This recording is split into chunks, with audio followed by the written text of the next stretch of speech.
What's going on, friends? Sam Prentice back once again, and the Creality K2 Plus is finally here. And of course, since April, people have been asking, is it going to be worth the hype? With a lumpy Kickstarter-style launch, a new manufacturing warehouse, and the recent delays in Shenzhen with the ports, we finally are starting to see these machines go out into the wilderness, and I believe 10 content creators have now finally got one of these, and launch date is today. So if you're watching this, thank you very much. Let's get straight on into this one and see if it's worth the hype. You are watching a master at work. This channel is sponsored by Polymaker and PCBWay, the best choice in filament and PCB manufacturing. Explore PCBWay's 3D printing portal. Easily upload your STL file and choose from a spectrum of exotic filaments for that special project. From PCBs to 3D prints, trust PCBWay.com for your unmatched quality and innovation. Visit them today at PCBWay.com. Now, as you might already know, I was at the Creality headquarters when the news first broke, through the Slicer leak no less. Thanks to a post on Reddit, people got to see an early glimpse of the K2 printer. Now, while the original plan was to officially reveal it at Creality's 10th anniversary, this leak really only added to the hype. Over the past 6 months, I've seen, read and been asked countless questions about the K2, with a mix of positive and negative opinions, despite the fact that nobody's actually used or owned this printer up until now. More recently, people have been asking me if I'm still working with Creality, and well, the answer is yes. I'm still very much involved with hosting their ShareFest events, but when it comes to reviews, I always shoot straight, and this review is no different. While Creality did send me the K2, and along with 9 others for early review purposes, I also managed to snag another one at 40% off during the launch, and well, we all know how that went. So the question that I think is most relevant is, have Creality got it right, or are we heading for disaster? Well, interestingly enough, everything with the unboxing and setup has gone smoothly. No smashed doors, no bent frames, no boxes that have been kicked down the driveway, and it feels like there's been a seismic shift here. If you're curious to see how the unboxing went, I actually published a video on that, so feel free to check that out. Now back to the printer itself. It's exactly what the community at large were asking for. Multi-material Core XY that's fast, user-friendly, and works straight out of the box. Whether you see yourself as part of that wish list crowd or not, the fact still remains that if you've clicked this video, it means that you must be at least a little bit interested in this product. Personally, I was a little bit disappointed with the number of colours and felt that Creality could have pushed for 5 colours on the 4 CFS, totaling a 20 filament multicolour machine, or even integrated a filament dryer into the CFS, but overall, I think you're going to be pretty chuffed with the end result. So on the printer specifications, we have a build volume here of 350mm squared. The unit weighs in at 35 kilos, which is actually lighter than the DVT model I looked at 6 months ago, which was around about 45 kilos. The hot end shroud has been modified to allow more airflow, and the extruder and hot end appear to be beefed up and not taking any prisoners. The K2 does have a glass door and top, which is very similar to the K1 Max, but the hinges have been changed out to give a wider and stronger feel. There is no doubt though, in my mind, that if you hit it hard enough, it will certainly break. So a word to the wise, leave the tape on during setup, and should you need to access the bottom of the printer for any reason, well, let's just be mindful of what happened to our favourite uncle. You don't even need to tag him, he knows. So just to give you a size comparison, that's the K1C on the right, Bamboo Lab X1 Carbon in the middle, and K2 Plus. The Plus has a heated chamber and a hot end capable of reaching 350 degrees, and this will certainly come in handy with some of the new Polymaker fiber on filaments, which up until now I've been unable to print with because of the heat settings. And to be fair, with the increase of exotic filaments being made available, I believe that hitting that sub 350 mark is going to be an important aspect in the future. Now the heated chamber does hit 60 degrees and the heated bed will hit a toasty 120. The print speed is 600mm per second with an acceleration reaching up to 30,000mm squared, but these of course are in perfect conditions, printing models that you probably won't want to be printing. So this is PPS Carbon Fiber. I'm supposed to have the door shut. Let's have a look and see if that's okay. Yeah, it's kind of okay.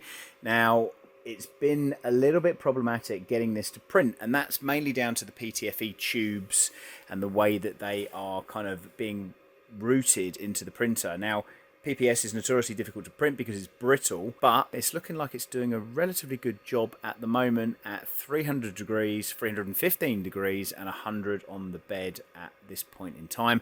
It's printing a death racer part, so let's see what happens in the eventuality. But I have had to take the case off, and the reason for that was because of the way that the routing was causing me some issues, and we're going to now test to see if the nozzle is worth its weight in hardened steel, I guess. So yeah, we'll come back and see what that looks like. Ta-da! Look at that! Oh my god, massive amounts of heat coming out of here. 60 degrees inside of there, of course, which was kind of crazy. I'm going to have to wait for this to cool down.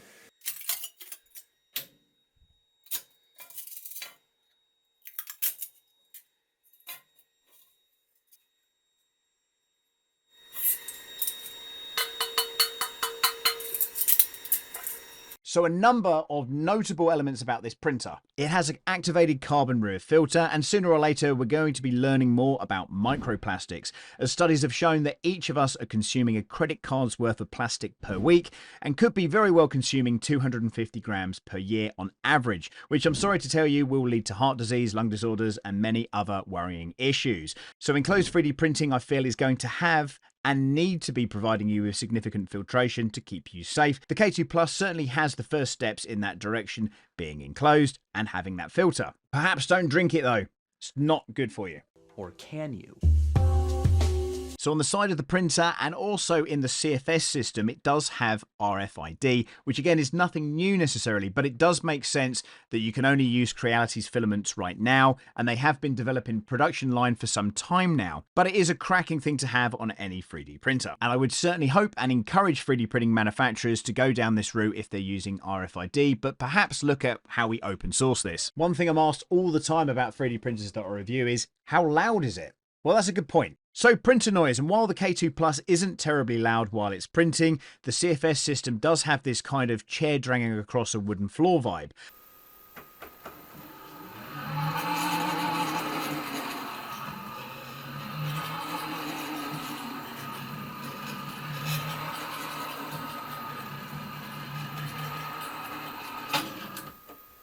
For the STL Flix print that I was working on for the past 30 hours, the consistent filament changes, retraction, purges, wipes, and with the machine being only a meter away from me, it did become a little bit annoying. That being said though, if it was more than just a meter away, I'd be happy to live with it. And for a comparison, it is in line with printers like the P1S and the X1 Carbon, but obviously I don't sit next to them. On the decibel reading, the standard room measured around 44 to 45, and the machine printing peaks at around about 55, but the CFS maxes out around about 72, and while this is mildly annoying, I don't expect that you'll be working this close to the printer, and post-review, both K2s will be heading to the print farm for up-and-coming projects. So where do you place your CFS? And that is a slight issue because, of course, in my case here, we couldn't fit it on the top because of the way the racking is aligned. Popping the CFS to one side of the printer is limited by the cable and PTFE. Now, while this is nothing new, it should be something that you're mindful of when thinking about printer placement. I would say that the best position for the CFS would certainly be on top,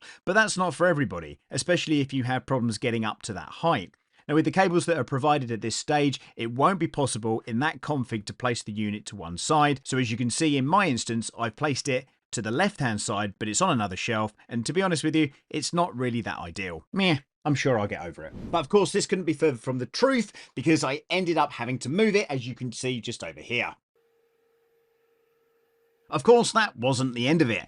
And as I had previously housed 4 printers on that shelf, and with a second K2 unit that I purchased a number of months ago, threatening to arrive at any minute, the 39-inch shelf was found by lowering, and you'll need to find around 20 inches from left to right and also depth, which means that you'll likely only be able to squeeze 3 machines on this particular racking.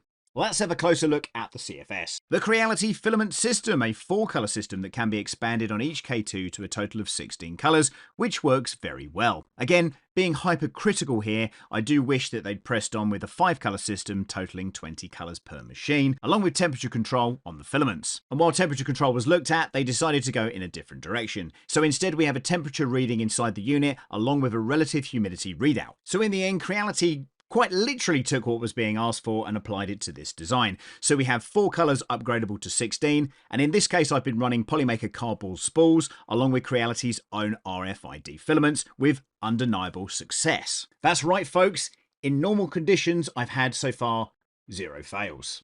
But was all that about to change? I guess you'll find out later in this video, so stay tuned. As of right now though, Creality wants you to position the CFS system above the printer to reduce any added resistance when feeding through the PTFE, and while that might not be ideal for you, the cables in and out of the CFS are certainly too short to place it next to the unit easily. Aesthetically, the K2 Plus is undeniably an imposing machine. And when I was at Creality and having seen 5 of these lined up in a lab, it suddenly dawned on me that Creality's focus on the K2 just has to work. Now, while I'm sure many of you would just say, well, they just copied bamboo, it's important to remember that this machine was built on the back of 10 years of leading manufacturing. And regardless of that, it is without doubt Creality's leading and most advanced machine to date. So a couple of extra noteworthy points. On the side of the machine, we have a single spool of filament. RFID tagging is also apparent for when you place the filament onto the holder. At the back of the machine, the exit chute is begging to be rerouted for a far better waste point. The glass has a film on it, that's on the front and also the top, but unfortunately the rub from the top PTFE is marking the top of my machine currently. Now the nozzle camera is pretty tricky to see, but there is one there to monitor and calculate the nozzle flow calibration, along with one to also see your print, which is viewable from Creality's app. The PEI bed, while it is welcomed, I wish they'd also included a smooth one, but I guess it would be sacrilegious to install a Prusa XL bed here and print on it, right? Best be ready to say your prayers then. Looking back at the K1, the K2 of course has had a full redesign, and you may remember that I had various issues with my first K1, whereas the K2 models, as far as I know, 10 models have been shipped out to reviewers, and this one eventually will be joined by a production K2 Plus, so that should give you some reason to click that subscribe button. Because I think it would be fair to assume that the 10 to 15 units that have been sent out to creators will be hand-picked and built specifically not to show any failures, so of course a production K2 coming in here will be worth looking into. Now of course many of you will know that when I was back in China in April, we got to see the DVT model, so I did have some questions for Creality on what the key differences were from that model to this model. Well, Creality didn't disappoint. The RFID was added to the side, the camera on the nozzle was changed to a more compact design, the frame was changed out completely and lightened by 10 kilos, the DVT models were CNC cut, and the production models, although they are still heavy, have significant reductions. The nozzle on this again is different to the K1, but very similar. A copper alloy along with a tip inlaid with hardened steel. So we should be able to print carbon fiber and abrasive materials without too many problems. And you'll see that towards the end of this video. The extruder is a custom stepper motor to add more accuracy and heat reduction. The shroud again was updated to ensure that heat is moved efficiently away from the cooler parts, and this should eliminate any clogs. And all this of course at a great price. But what about the print quality? And this is where the gears ground to a halt. Certainly on the test prints, and anything that was sliced which was small was perfect every time. Even the larger models looked ace. Well, sure, until you get down to really looking at the layers. As you can see, there's a pretty obvious issue with this 24-hour print from STL Flicks using Creality White PLA and Polymaker Teal PLA. So in this print, it appears to have some inconsistencies of the layer lines. As you can imagine, it wasn't ideal. So of course, I recalibrated the machine and printed the gargoyle by 3D Printy and used this print for ongoing tests. However, on going back to see the print, and although from far away it looks incredible, on closer inspection we had yet again more visible layer lines, which again didn't bear any regular pattern lines to the print beforehand. As I said earlier, I'm glad in some ways that on this release we've had the option to feed back to Creality, as just before I left to host ShareFest in Chicago, they had discovered an issue with the fans kicking in at the wrong times, leaving the prints with this very issue. And just before I left the house, the new firmware was installed. So this is maxing out the build plate, and it's a Wexter file. In fact, it's the Jar Jar Binks 3D print that you can find on printables.com. Links, of course, will be in the description. So in this shot, I literally had just got home, and as you can see there, the print is pretty much perfect. The supports came off very easily, surprisingly. That isn't always the case, of course, but I was happy with the quality of this one. And while I was in Chicago, I did get to talk to a couple of the engineers about some of the issues that they've been facing. And again, most of this stuff is just going to be firmware and understanding how the general public are using these printers to print various different models. So there we go. Easy. There he is, look. And I'm pretty happy with the print and the way that the consistency of the print has worked. We're not getting those kind of weird undulations. And apparently that was to do with the air blowing on the print. I wasn't sitting there watching the print the entire time, but I'm very, very happy with this particular print, and sequentially the prints that have come afterwards, of course. Again, no failures. And by that, I mean blockages or anything kind of crazy. Up until we started printing with carbon fiber. Now, I was using the PPS CF10 by Polymaker to print these. So these are def racer parts printed in Polymaker PPS CF10, which is polyphenylene sulfate. And up until now, I haven't actually had a printer here that had the perfect combination of wear-resistant nozzles, heated chamber, and the ability to reach 350 degrees on the hot end. Now, these prints were printed a little cooler at 320 degrees with 60 degrees in the chamber. So PPS historically certainly has been pretty tricky to try and print without warping. There are a number of limited factors, but it has a uniqueness to it, including this sound, which kind of sounds a little bit like metal every time you hit it.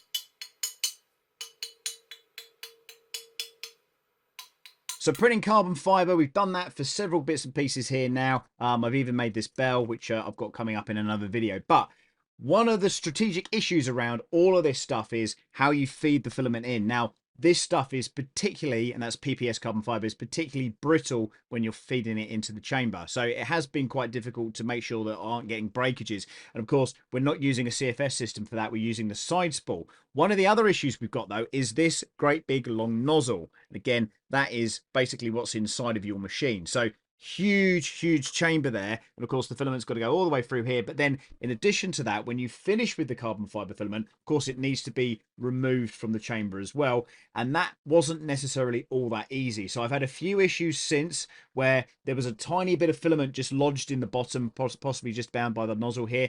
It wouldn't come out. Obviously I was trying to feed normal PLA back into it to get onto the multicolor prints again, and I haven't been able to use that. So it was one or two things that I needed to do. Either I persevere, keep heating it up. Now the problem with heating it, of course, is that you can't just do that from the machine. It needs to very much go into Clipper, heat the machine up, and probably push that down by hand. And it's taken a few goes to try and get all the carbon fiber and all the muckiness out of that.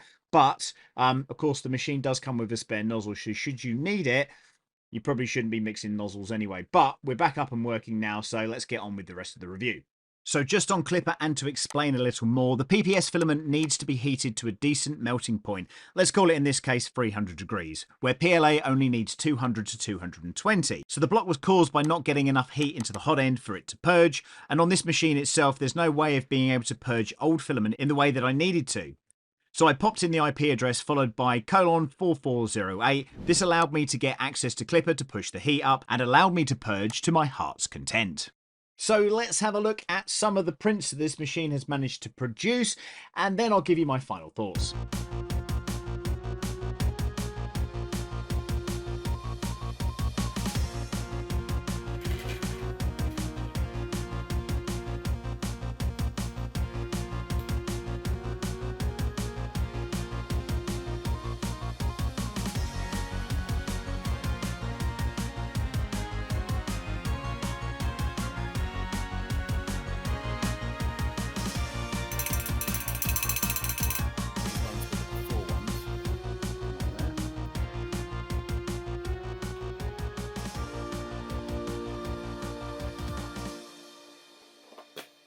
So let's sum this one up. I do believe that Creality have really outdone themselves with the K2, despite ongoing delays, which have been met with some frustrations. What's clear though is they have managed to create a machine that is bound to be a success. Whether you agree with that or not, the K2 does enter into a competitive market, and while its colour swapping feature isn't that groundbreaking, the printer size is likely to be well received, despite a few minor firmware issues. Using the K2 has been a great experience, especially with its pricing met with various up-and-coming sales as we approach the holidays. This met with competitor delays and Creality's clear shift towards quality.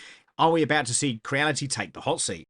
Possibly not, but I am curious to see how people get on over the next 6 months and whether or not this machine will stand the test of time. Right now, I can only give you a snapshot based over the past few weeks, but I will continue to create content as any issues arise. Creality has committed to ongoing firmware updates and will be improving features as we move on, which is promising. However, I did find that the Creality slicer is a bit demanding on my system and lacking in some functions that I've become accustomed to by using Prusa and Orca slicers. On the bright side though, the Creality app and desktop monitoring worked very well. The AI features and inbuilt sensors such as detecting filament jams and failed prints performed reliably, even when I forced the errors during testing. Having said all that, I thought the K2 definitely had it in the bag until we did a power loss test. The aim here is for the printer to recover after a power failure. During the power loss and reboot, the bed actually drops down under its own weight. That's usually a bad sign, until the bed moved back up and seemed to correct the fail and restart where it left off. However, the results unfortunately were less than desirable. I best drop them a little message about that one tomorrow then.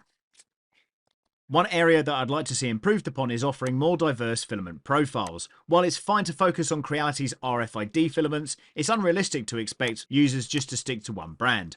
I've been impressed with the K2's ability to handle exotic materials, though I was less than thrilled with the filament waste compared to a tool changer.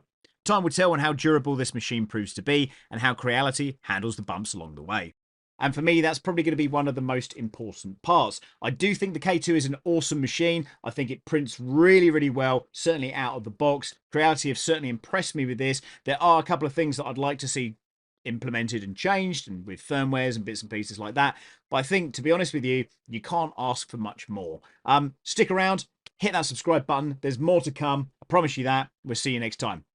Bye for now. You are watching a master at work.